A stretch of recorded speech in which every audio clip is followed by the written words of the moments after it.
Avec plaisir. Alors, je voulais terminer donc l'interview avec la notion de équilibre vie pro, vie perso. On entend beaucoup parler de ça sur Internet.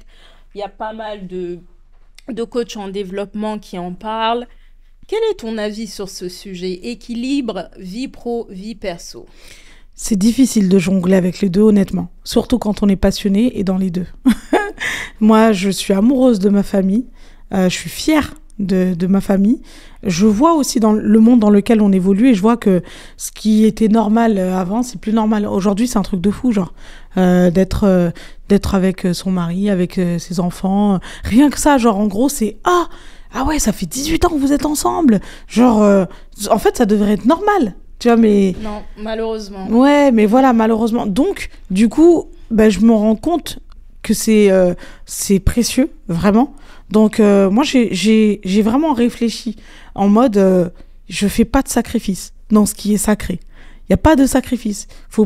Il faut pas que la vie professionnelle mange ma vie personnelle.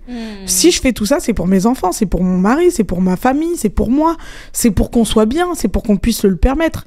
Donc, j'ai pas envie d'être blindée, plein aux as et toute seule, malheureuse. C'est pas du tout ce que je veux. Donc non. Donc le sacrifice il peut se trouver ailleurs entre guillemets, mais il y a beaucoup de communication aussi. Tu vois, parce que par exemple quand je rentre à la maison, je suis pas contente, mais si je rentre à la maison et que je suis au téléphone, mon mari me regarde. En plus souvent il entend des voix d'hommes, tu vois, au téléphone avec moi, je suis là, je souris. C'est le sourire professionnel, mais je suis dans le commerce aussi, hein. Tu vois, donc j'ai pas le choix et je me fais belle. Tu vas où? Je vais en rendez-vous. Je vais en rendez-vous. Je vais manger avec un client, tu vois. Et c'est pas facile aussi, hein. Mais bon, il y a de la confiance et il y a aussi beaucoup de communication. C'est toute la famille, entre guillemets, sait que si je suis occupée, c'est pour ça. On est tous impliqués, en fait, quelque part. C'est ça. Voilà. Tu vois, là, je venais pour le podcast et mon mari sait que je vais au podcast. Il est parti laver ma voiture. Et il faut que ma petite femme soit bien, qu'elle se présente bien et qu'elle soit à l'aise dans sa petite voiture. Voilà. C'est sa façon, entre guillemets, de m'apporter son soutien. Exactement. Tu vois. Puis il est resté avec les enfants. Lui, à ce moment-là. Donc, ça fait partie de l'équilibre. Et moi, ma partie de l'équilibre, c'est qu'ils partent aussi, malgré que je suis une femme d'affaires, que je suis dans le business, que je négocie tout ça, ma partie de l'équilibre, c'est qu'ils partent au travail avec sa gamelle tous les jours. Et une belle gamelle, une gamelle de compète. Mais je pense que tu as trouvé justement, je dirais pas cet équilibre-là, mais que tu as su intégrer ta vie professionnelle dans ta vie globale parce que tu aimes ce que tu fais.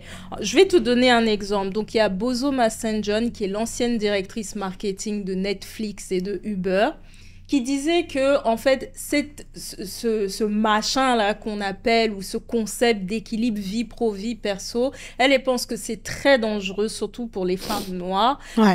Parce que pour elle, il faut plutôt parler d'intégration. Il faut voir comment tu vas intégrer en fait ta vie pro dans ta vie globale parce que les deux sont intimement liés. En fait, le fait que tu grandis personnellement, normalement, ça va se répercuter de manière positive dans ta sphère pro. Et pour ça, en fait, elle dit qu'il faudrait plutôt travailler sur 5 points. Je vais te les donner et tu me dis ce que tu en penses. D'accord. Tu auras et après, on passera au jeu. Mais j'aime beaucoup ce concept-là d'intégration parce que c'est vraiment ça. Exactement. Et je pense que c'est ce que tu as fait, mais parce que aussi tu aimes ce que tu fais. Alors, première chose, elle disait, il faut intégrer donc le travail dans ta vie.